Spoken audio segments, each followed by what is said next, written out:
Side से आ जाए।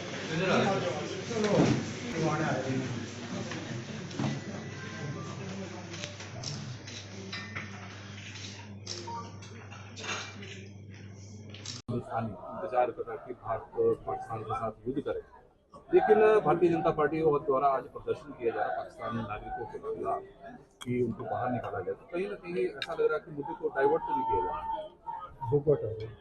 देखिए, पाकिस्तान के ऊपर कार्रवाई होगी, निश्चित तौर पे होगी। ये एक डिफेंस का मैटर है और इसमें अभी कुछ बोलना, वो सरकार मोदी सरकार है और कार्रवाई निश्चित होगी। कब होगी आपके सामने जो है वो कुछ ही समय बाद जो है वो आपको पता चलेगा। हम सभी जानते हैं कि 22 अप्रैल को जो पहलगाम में घटना हुई, पहले भी 30-35 साल से हिंदुस्तान जो है वो आतंकवादियों की घटनाओं को देखता आया है, लेकिन ये पहले प्रकार की हुई है जिसमें आतंकवादियों ने धर्म पूछकर जो है वो हत्या की है और कपड़े खुलवा कर उनको चेक करके और कलमा जो पड़ेगा उसका जो है वो उसको छोड़ देंगे, जिसको नहीं पड़ेगा उसको जो है वो हम मौत के घाट उतार देंगे। इस तरह की घटना मैं समझता हूँ कि हिंदुस्तान में पहली बार हुई है और इसकी जितनी भी निंदा की जाए उतनी होनी चाहिए। और हिंदुस्तान सरकार ने, मोदी सरकार ने जो डिसीजन लिए हैं वो आप सबके सामने हैं, चाहे उनके पानी रोकने की बात हो, चाहे डिप्लोमेटिक रिलेशन खत्म करने की बात हो।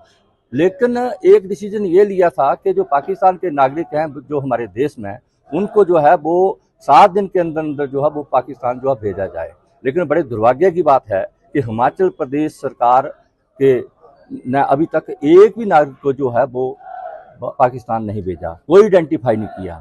इसलिए हिमाचल प्रदेश भारतीय जनता पार्टी आज मजबूरन पूरे प्रदेश में जिला स्तर पर जो है वो धरने आयोजित कर रही है कि जो पाकिस्तान जो नागरिक हैं उनको जो है सरकार जो है वो बाहर भेजे, उनको आइडेंटिफाई करे।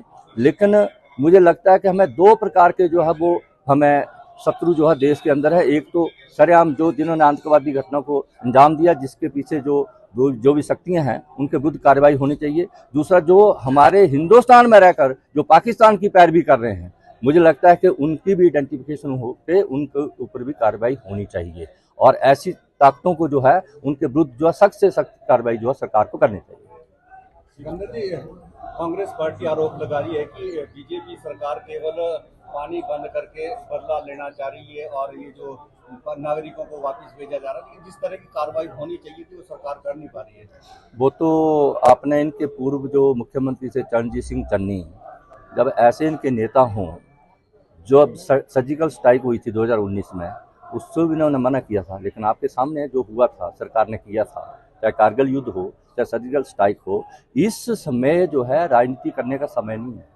इसमें जो है राष्ट्र बचेगा तब तो राजनीति करेंगे, अगर देश ही नहीं बचेगा तो क्या राजनीति होगी। इस समय हमारा सब भारतवासियों का एक ही दायित्व है, एक ही अधिकार है कि हम सब इकट्ठे होकर जो है पाकिस्तान के विरुद्ध जो है, जो हमारे भाई बहनों को, जिन्होंने जो है निर्दोष भाई बहनों को जो कत्ल किया है, उनको सख्त से सख्त सजा उनको मिलनी चाहिए। और हम सब एकजुटता के साथ जो है भारत सरकार के साथ खड़े हैं और पाकिस्तान के जो पैरवीकार हैं उनके विरुद्ध भी मैं समझता हूं कि देश के अंदर जो ऐसी पैरवी पाकिस्तान की करते हैं तो उनको भी डिसीजन लेना चाहिए, या तो हिंदुस्तान में रहें या पाकिस्तान चले जाएं। और मैं समझता हूं, सरकार से आग्रह भी करता हूं कि ऐसे लोगों के खिलाफ भी जो है वो कार्रवाई होनी चाहिए। सर, सज्जौली मामले में मस्जिद तोड़ने के मामले आदेश आए हैं, किस तरह देखते हैं आपको पूरी की पूरी जो मस्जिद है उसको तोड़ने के बाद? मामला जो है न्यायालय के अधीन है और न्यायालय ने जो भी फैसला किया उसके अधीन जो है वो सरकार को कार्रवाई करनी चाहिए। सर, प्रदेश सरकार का इतना ठंडा रवैया, इसका क्या रीजन, क्या कारण हो सकता है? ये शुरू से इनका ये रवैया रहा। आप इतिहास देखेंगे तो ये शुरू से ही जो पर्टिकुलर जो एक जमात है उसके पक्षधार ये रहे हैं। और फिक्र हमेशा मेरे साथ रहता है। भूषण ज्वेलर्स, अनमोल रिश्तों के लिए।